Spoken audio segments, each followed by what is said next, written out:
The other day, I saw a video about Slab City, that eclectic commune of hobos, vagrants, and other unconventional types located in California's Sonoran Desert.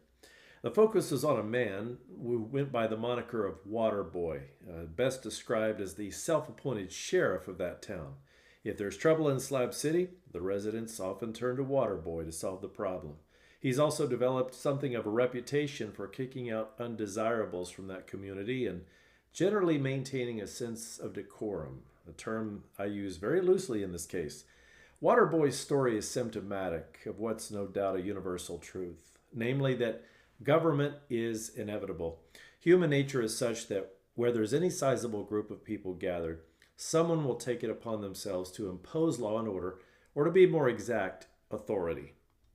This is where the subject of authoritarianism comes into play, with its proponents claiming that government is not only necessary but even desirable. The more, the better. Opponents of authoritarianism, by contrast, believe humans are capable of governing themselves without the outside burden of a delegated ruling class.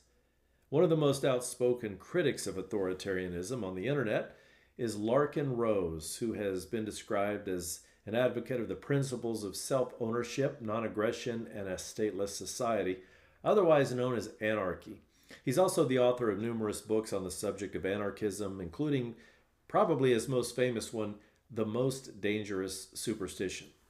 Now, personally, I find many of Mr. Rose's arguments against formal government to be eminently sensible and even agreeable. After all, who wants to be dominated by a bunch of self-appointed tyrants or bureaucrats who have no actual concern for the individual and his needs, but rather view humanity and the collective as a bunch of soulless cattle to be exploited for their own selfish purposes?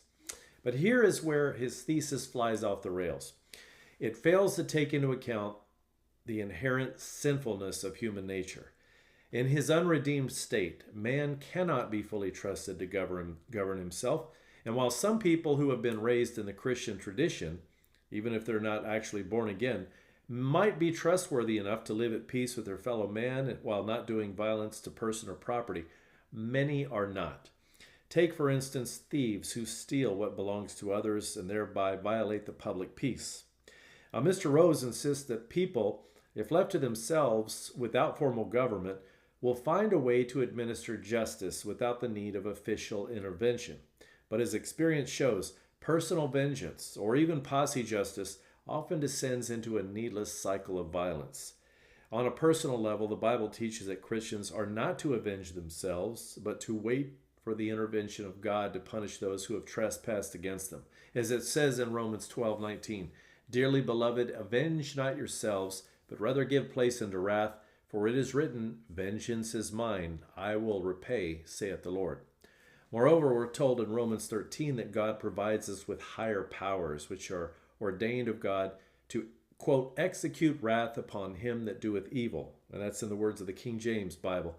That is, police powers are explicitly ordained of God to maintain civil society. And the inference here is that individuals are not to take it upon themselves to execute vengeance upon the criminal. And because the need for some form of government is inherent in human nature, there's really no escaping the reality of formal government. Anarchism is taught by Larken Rose, also known as voluntarism or anarcho-capitalism, is purely a theoretical construct and can never become reality due to the overriding presence of human nature. Now, Larken Rose's books are not without merit, and they do make for fascinating reading. He makes many excellent points worth considering, especially as it pertains to the overbearing nature of central government. But to pretend that a government-free world is possible is akin to believing in Santa Claus or the Tooth Fairy. It may be fun to imagine, but it remains purely illusory and unattainable. This is South Bay. Thanks for listening.